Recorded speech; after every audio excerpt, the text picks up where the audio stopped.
దసరా నవరాత్రుల సందర్భంగా నిర్వహించేటువంటి దాండియా కార్యక్రమము ఒక సాంస్కృతిక కార్యక్రమము. ఇదొక కమర్షియల్ కార్యక్రమం కాదు.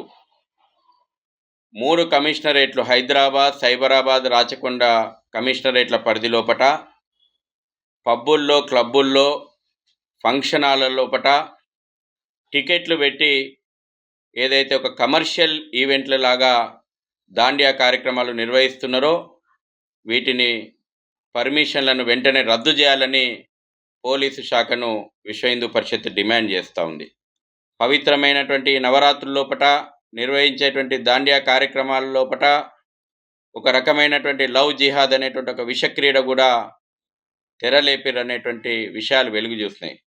దాండియా కార్యక్రమాల లోపట ఇతర మతస్థులైనటువంటి బౌన్సర్లను వినియోగిస్తూ దాండియా కార్యక్రమాలకు వస్తున్నటువంటి హిందూ అమ్మాయిలను వేధించినటువంటి సందర్భాలు అనేకం ఉన్నాయి. గత రాత్రి కూడా శంషాబాద్ పరిధి లోపట నామ్దారి వాళ్ళు నిర్వహిస్తున్నటువంటి కార్యక్రమం లోపట ఒక హిందూ అమ్మాయి పైన ఆకతాయిలు అకృత్యాలకు పాల్పడ్డారు.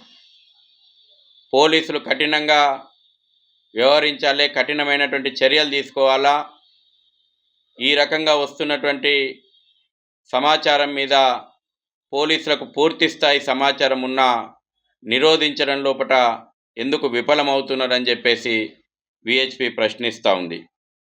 కాబట్టి వెంటనే దాండియా కార్యక్రమాలు కేవలం హిందువులకు మాత్రమే అనుమతి ఉండేలాగా అన్య మతస్థుల యొక్క బౌన్సర్లను ఆ ప్రాంతంలో నిషేధాలు విధించేలాగా పోలీసులు చర్యలు తీసుకోవాలా.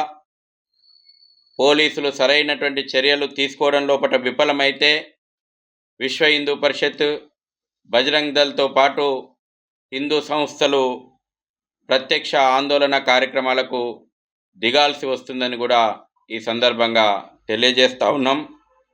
అదే సందర్భం లోపల ఒకవేళ హిందూ అమ్మాయిలపైన దాండియా కార్యక్రమాల లోపల వేధింపులను నిరోధించడం లోపల పోలీసులు కానీ, ప్రభుత్వం కానీ, నిర్వాహకులు కానీ విఫలమైతే జరగకూడని సంఘటనలు ఏమైనా జరిగితే దానికి పోలీసులు, ప్రభుత్వము, నిర్వాహకులే బాధ్యత వహించాల్సి వస్తుందని చెప్పేసి కూడా విశ్వ హిందూ పరిషత్ హెచ్చరిస్తూ ఉంది.